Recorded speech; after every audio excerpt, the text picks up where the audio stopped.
ಇವತ್ತು ಆ ದ್ವೇಷ ಅಸೂಯೆ ಇವೆಲ್ಲವೂ ಬೆಳೆದು ಊರಿನ ವಾತಾವರಣ ಕೆಡಬಾರ್ದು.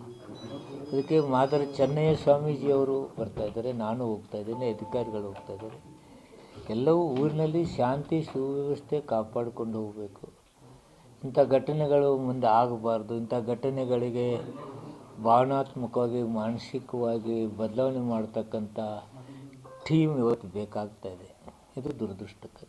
ಈ ಘಟನೆಯ ಅಪಾಯವನ್ನು ಅರಿಯುವಲ್ಲಿ ಜಿಲ್ಲಾಡಳಿತ ವಿಶೇಷವಾಗಿ ಪೊಲೀಸ್ ಇಲಾಖೆ ವಿಫಲ ಆಗಿದೆ ಅಂತ ಏನಾದ್ರು ಮಾಹಿತಿ? ಅದನ್ನು ನಾನು ಅದಕ್ಕೆ ಮೀಟಿಂಗ್ ಕರೆದಿದ್ದೀನಿ, ಮೀಟಿಂಗ್ ಅಟೆಂಡ್ ಮಾಡ್ತಾಯಿದ್ದೀನಿ. ಸರ್, ಈಗಾಗಲೇ ಕೆಲವರು ಅಮಾನತ್ ಮಾಡಿದ್ರು ಪಿಡಿಒಗಳು, ಪೊಲೀಸ್ ಸಿಬ್ಬಂದಿಗಳನ್ನು. ನಾನು ಮಾಧ್ಯಮದಿಂದ ನೋಡಿದ್ದೀನಿ ವಿನ ಅಧಿಕಾರಿಗಳಿಂದ ತಿಳಿದುಕೊಳ್ಳಿಕ್ಕೇ ಜಿಲ್ಲಾಧಿಕಾರಿಗಳ ಕಚೇರಿಯಲ್ಲಿ ಮೀಟಿಂಗ್ ಇದೆ ಇವತ್ತು.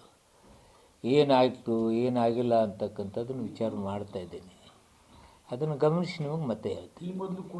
ಆ ಫ್ಯಾಮಿಲಿ ಏನೋ ಹುಡುಗನ ಫ್ಯಾಮಿಲಿ ಇದ್ದಾರೆ, ಬೇಡಮ್ಮ ತಾಯಿ ಅಂತೇಳಿ ಆ ಹೆಣ್ಮಗಳಿಗೆ ಅವ್ರ ತಾಯಿ ತಂದೆಗೆ ನಾವು ಬಾಂಧವ್ಯದಿಂದ ಬದುಕ್ತೀವಿ, ನಮಗ್ಯಾಕಿಂಥದ್ದು ಬೇಕು, ಬೇಡ, ನೀವು ಆಣೆ ಬಲ್ಲದವ್ರು, ನಾವು ಇರುವಿದ್ದಂಗಿದ್ದವ್ರು ಇದ್ದೀವಿ, ನಮಗಿದು ಬೇಡವೇ ಬೇಡ ಅಂತೇಳಿ ಪಾಪ ಅವ್ರ ತಾಯಿ ತಂದೆ ಹೋಗಿ ಅವ್ರ ಮನೆಗೆ ಹೋಗಿ ಕೈಕಾಲು ಬಿದ್ದು ಹೇಳಿ ಬಂದಿದ್ದಾರೆ. ಆ ಹುಡುಗನ ತಾಯಿ ತಂದೆ ಹೇಳಿ ಬಂದಿದ್ದಾರೆ. ಅಟ್ಟಾಗಿ ಆ ಹೆಣ್ಮಗಳು ಅದೇನು ಮರ್ಡರ್ ಆಗಿತ್ತು, ಆ ಹುಡುಗಿ ಬೈ ಫೋರ್ಸ್ ಇಲ್ಲ ಅಂತಂದರೆ ನಾನು ವಿಷ ತೊಗೊಂಡು ಸಾಯ್ತೀನಿ, ನಿನ್ನ ಹೆಸರು ಬರೆದು ಸಾಯ್ತೀನಿ ಅಂತೇಳಿ ಹೆದರಿಸ್ತಾಳೆ. ಇವೆಲ್ಲವೂ ಘಟನೆಗಳು ನಡೆದಿದ್ದಾವೆ.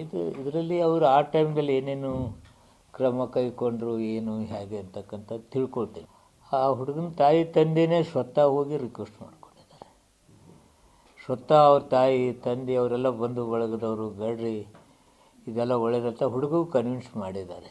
ಬಟ್ ಆದಾಗ್ಯೂ ಆ ಎಮ್ಮ ಸ್ವಲ್ಪ ಫೋರ್ಸ್ ಮಾಡಿ ಆ ಹುಡುಗನ ಕರ್ಕೊಂಡು